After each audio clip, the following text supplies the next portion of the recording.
welcome to episode 124 of the Survivor's Guide to Life podcast. Last time, episode 123 was called Hope in Action, and what we were talking about that day was a key principle out of Transformative Resilience, a book that we've talked about in the recent past, written by the Marstons. And the point that we were making is that to get through hard times, and the point they were making, to get through hard times requires taking action. It's not easy, but the alternative is to get stuck. And when things get difficult, we need to stay open to possibilities and take action. And that's exactly what happened when we were taking care of Lynn Bernstein, and she needed to be cared for around the clock, and we wanted to do it at home. And we really didn't know how, but we were determined to learn. And so we took action, and the amazing thing, besides being able to care for her through her entire life here at home, is that we now have this experience to draw on to be able to teach others. And out of that comes a program that we've talked about before called LYNN'S Legacy, Caring for Caregivers. And that is a part of this incredible document, the Strategic Plan for SCTT, our sponsor. And Steve Rustad is key at putting this together. We all contributed. And so today we want to share some parts of that with you and give you a little update on where this stands. What she's talking about is something that's been very dear to our hearts, in developing a program and a new part, a big part of our nonprofit, which originally was for veterans with post-traumatic stress. We called it injury. We don't agree that it's always a disorder. And their families. And we wound up helping a lot of the caregivers of the veterans. So it was already morphing into something more than we had started with. But then since the pandemic, and since Lynn had her strokes, and many others have come to us for help, families and those that have had early onset dementia and Alzheimer's and difficulties, we've never seen so much of it before. It made us open our eyes to the toll that it takes on the families and the caregivers themselves. Our job has been to help them. To give them support, to train them. And I don't mean just in the techniques of how to move someone in and out of a bed, but how to take care of themselves and what really goes on dealing with someone who's very sick and ill, and how much it takes out of us. So we've now proceeded, and I should have mentioned Steve packaged it. I have to tell you, this was a team effort from some incredible women that worked as a team who were very dedicated, all of them caregivers. But we work in teams, and this was just a carry forward of our teams. But the brilliance, the passion that put this together is just inspiring, and I'm so grateful. I really am. But I want to. What really touched me deeply when I saw the results. Steve's very good artistically, and he did a beautiful job of putting together what these ladies had really formulated, and they did a fabulous job. But I want to read some parts to you so you get the framework of all of this, because we learned a lot. We also learned something about resilience. You know, this is a core part of these podcasts has been Lynn's legacy, and this is why she was still alive. In what we were learning and how important it was to be able to sustain ourselves and each other during some very, very trying times as Lynn was deteriorating. And we were also dealing in our work with other people that were deteriorating. Most of them are still alive, but they're deteriorating. So we've gained some kind of expertise. We have a lot to learn, as everybody else does. But anyway, I want to read to you. I want to show you a picture. Steve does this kind of thing brilliantly. The dedication is to Lynn. She was beautiful, and I love her, and I miss her. Anyway, but let me read the dedication. It says, "This plan is dedicated to the treasured memory of Lynn Kelly Bernstein, a woman of enduring faith, strength, and grace. In life until her last breath, Lynn loved sacrificially, expressed constant gratitude, courageously fought back from hardships, and never felt sorry for herself. And it says, thank you, Lynn, for trusting your caregivers to care for you as dementia claimed your life. Thank you also for giving them the opportunity to learn how to be true caregivers. You have inspired us to set forth on Lynn's legacy. Isn't that beautiful? I'll show you another part that I mean, I love this stuff. I hope it works for you guys. But it sure works for us, and it works for a lot of people in our community. Let me just say what Peter's going to read next. At one point, we asked each of Lynn's caregivers to write some thoughts about Lynn from their experience, and some of these quotes have been put into the plan. Yeah, and here's a picture of some of them. There were more. A couple more, yes. And Emmy. Mm-hmm. This group expanded. We had a lot of caregivers, and they were angels, every one of them. But this is, and that's Lynn in the middle. But I'll read, let's see, JS, who's that? That's your host. You? Me. Okay, so they put their initials after these quotes. I don't always recognize them. Okay. It says, from Lynn's example, I learned what it looks like to have a marriage full of love, respect, and trust. As Peter's devoted wife and life partner, she has never held back. The depths of her sacrificial love and trust has helped make their relationship the richest one I've ever seen. She inspires me still, as her desire to be with Peter daily sustains her life. That's from Jenny. That was one. Let's see another one. Read Kelly's for sure. Kelly's, okay. Yeah. Kelly was another one. She's on our staff. I've had the pleasure of knowing Lynn for the past 10 years, so that's longer than that now. Working alongside of her has been a pleasure. Even though she's gone through so much with her health, she's been a great example of strength and determination, to never give up in the face of adversity. She's also shown me the incredible courage she has to accept the help she truly needs from all of her caregivers.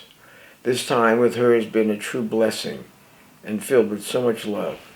She's an incredible woman, and I'm so grateful to be able to spend time with her. That's from Kelly Barling. Mm-hmm. Yeah. Okay, and the last one, I don't know who wrote this. It says... Oh, no, that's not a testimonial. No. You can read it. Yeah. Okay. See, you can tell I wasn't the one who wrote this. Okay. The experience of caring for Lynn has inspired us to create this valuable program in honor of her.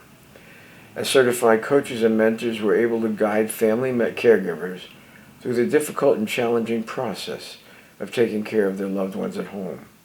The needs of family caregivers can vary greatly, so our program focuses on flexibility, training, and support.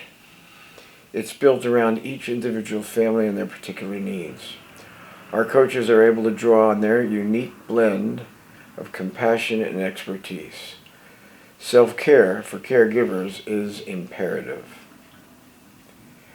We offer videos, podcasts, blogs, and training, in addition to one-on-one support to help family caregivers stay as healthy and resilient as possible. That basically gives you the background in the focus of the journey of where we've come to today, where we come to with this beautiful piece of work. I hope everybody who's watching this can ask for a copy of it. We can email it to you. We can email it to you. It's beautiful. It's inspiring, and it's very educational, by the way, because they've included a lot of resource material, not just on the specific of training, but more or less on the background of what caregiving and what caregivers go through. There's been an incredible amount of editorials in the New York Times and the Wall Street Journal on this, and there's one that just came up this morning talking about exactly what we talk about the resilience that can come through adversity and pain. Yes. Thus, the Marston book. Whoop, the wrong one. This one I marked up, sorry. It's a little But bit. yeah, the new ones look better. Yes. But anyway, the Marstons also talk about things that we talk about and live by, about taking the difficulties of adversity and challenge and not seeing them as a defeat or a failure or something to run away from, but it's something to engage with, something to reframe as an opportunity to grow and to learn, to be creative, to do new things, and to see it as really positive possibilities. Now, in the midst of adversity, we're not talking about la la land looking like, oh, everything's wonderful. We're talking about having our feet on the ground. And I'm not a la la type of person anyway. But when you have your feet on the ground and you have this perspective, a challenge is just that, a challenge to grow, to create, to find new opportunities and new things that will work under very adverse circumstances. Why do I think this is important? Because if you're a caregiver dealing with death and dying and serious illness, that's exactly what the process is like. And it's not an absolute. I mean, it changes from day to day. And what a good caregiver has to do, or a team, which we really support and develop, is how to find new ways to deal with difficulties that are just arising every day. And they're not repeats necessarily, it's new difficulties. And it takes a lot of creativeness. It also takes good leadership. And the Marstons talk about it, and so do we. I want to say how we are here. Yes, I'm the boss. Don't get carried away with that, because I'll tell you why. Because I have teams of people around me that are so capable in their own right that putting them together is much more brilliant than I could do by myself. I can inspire them. I can put them back on track when they get a little off track. But generally speaking, they're self-led in the sense of as a team. Jenny oversees a lot of the teamwork, and she's also a really smart girl. Not only beautiful, she is smart. And she's very good at this, about how to lead, how to keep people on track, how to speak to the truth of something that needs to be dealt with. So, and every person that's on our caregiving team has leadership capabilities in their own right. Mm-hmm. And we really, as a leader, we really reinforce bringing the best out of our team members. It can work in organizations with employees. A good leader is not the old style anymore, trying to control everything and having an absolute end result or dealing with the bottom line as far as numbers. We're talking about what does it take to really be resilient in this day and age when things are really changing all the time. And now I can speak about it to everyone. But see, we lived in a different reality, an extraordinary reality. But so have all of you. In the last 2 years, you've all gotten a real powerful hit of an extraordinary reality. And in that, it kind of brings things to the surface, the strengths, and also we've seen people not having strength and indulging that and running away or being paralyzed with fear, and they don't do anything and they deteriorate. We have seen others, though, grow through the adversity.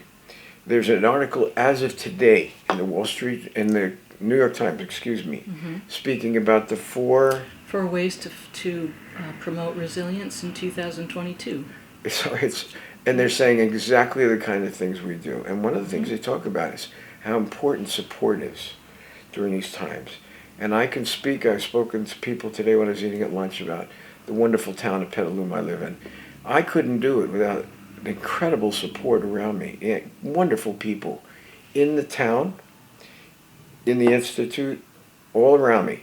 And I need every bit of it to get through the grief and the loss of my marvelous wife, who I just love and adore still. But it's a matter of shifting your perspective, I think. And that's part of everything we read about this too. That if you are the kind of leader that you need to be in control of everything, you're more often seeing those under you as competition or some kind of threat. The kind of leader you're talking about and that we see the value in is someone who wants to, like you said, develop everybody, bring out their best, have them contribute. It's not a competitive situation, it's a complementary one. All right, thank you. Perfect.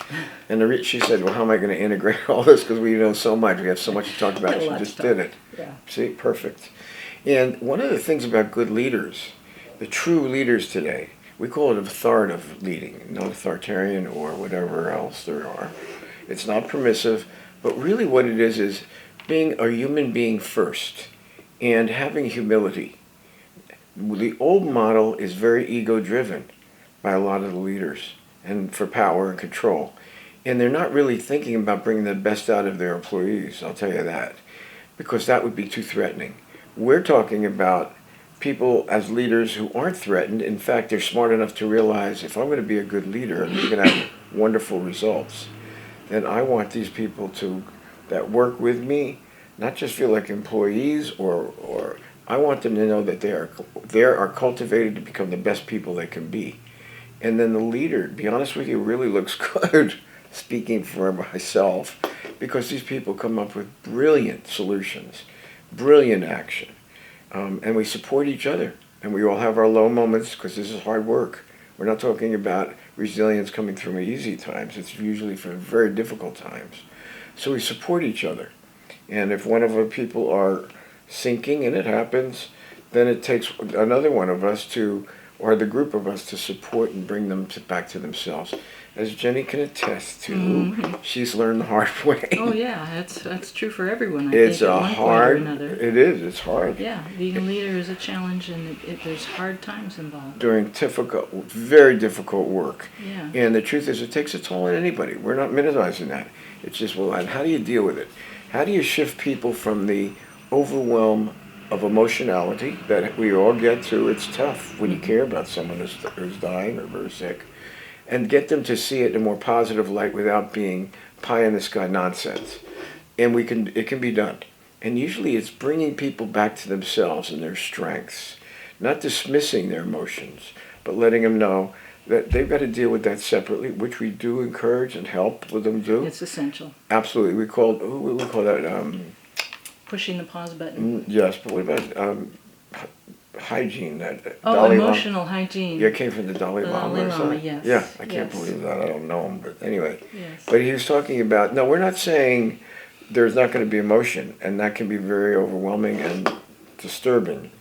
Speaking from all of us, it is true. Yeah. But you have to sometimes find a way to put that aside and focus on the work at hand and help the person in front of you who needs you. That's not so easy sometimes when the situations are so demanding and so difficult. Yeah. And it's preventing contamination of your work and helping them, and then of your own issues and pain, and taking care of that separately. So let me pose a question. We're getting a little bit close to the end. Oh man, I'm just rolling now. I know no kidding. You're just on a roll. I know. Wow. But one thing we did talk about that we maybe could close with is you were pointing out that caregivers really are leaders. Now, someone who's a caregiver on their own may not feel like they're much of a leader. How do you see caregivers as needing to be leaders? Okay, the first thing that I want to really put out there about this, and I've heard this from family and members of caregivers, is respect. When we're talking about a caregiver on the front lines, it's a tragedy, but it's got to change. These people deserve respect. Their profession, what they're doing at home. If they're not professionals, they deserve respect for what they're doing.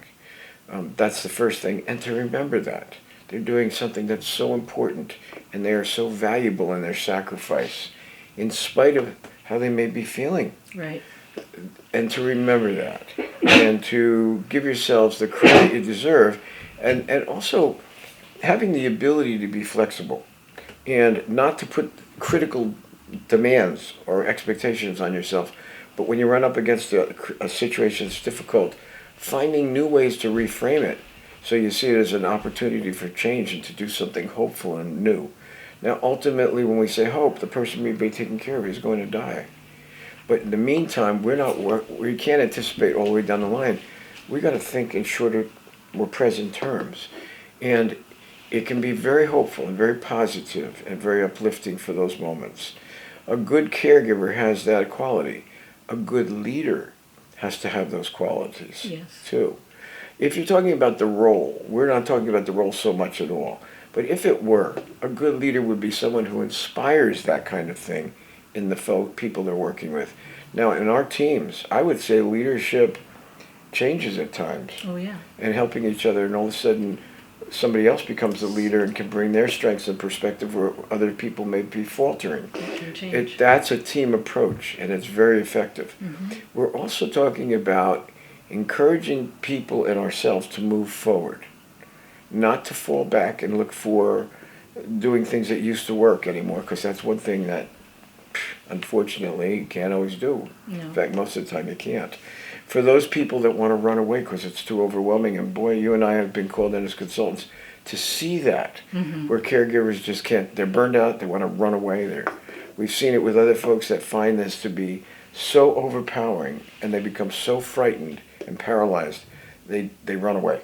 Right. In the face of the need to go forward and engage and help, they disappear. That's also something that a team can work to Can prevent. help someone to kind of short circuit that reactivity and to remind them of their strengths and help them work through whatever's coming That's up. right. This is kind of an overall picture of a very difficult reality. Why do I think it's super important now? Because in the next decade, the need for caregiving is going to grow exponentially. The profession of caregiving is the fastest growing profession and vocation for the future. And it's happening. It's going to be fast because a lot of the baby boomers are getting over, we're getting older. Yeah. So you're going to see much more of this. It's going to be a lot more pressure on families and professional caregivers. And we're going to have to come up with training that we have and our program has. And we're gonna, that we will be returning to this. We will, and Lynn's legacy is going to be the core of so much of what we do. So we want these podcasts to reach as many people as we can. We want to support those people that are in the field, on the front lines. I want you to know that we know how to prevent burnout and how to prevent you from wearing out. And we want to give it our best shot because we are devoted and passionate to this part of our lives and your lives too. Anything that we can do to help you, we are willing to do. To get a copy of the strategic plan, I will tell everybody right now. Yeah. I'll let everybody know. This is the one. Yes. The Survivor's Guide to Life podcast is sponsored by Sonoma Coast Trauma Treatment, a 501c3 charity that depends on donations. They are at sctraumatreatment.org. We are the Survivor's Guide to Life.com. We have Facebook, Instagram, our own YouTube channel. If you would like a copy of the strategic plan, please email me at jenny@bernsteininstitute.com or call 707-781-3335. Thank you for joining us, and we will continue with this discussion, I'm sure. Can I ask one thing? If any of you have the inclination, we have to start getting donations to help these families who can't afford caregiving. And we used our entire fund base in our nonprofit to help them. Now that we're starting this new program, we know we're going to need funding for these folks. So please keep that in mind. Any of you that have an inclination to help people really in need, please do it. And please get in touch with Jenny. This is a worthy thing. It really appreciate your support. And you'll feel very fulfilled by what you're helping, really. And we feel fulfilled in putting the message out and doing our work for this too. Thank you. Thank you. Bye-bye.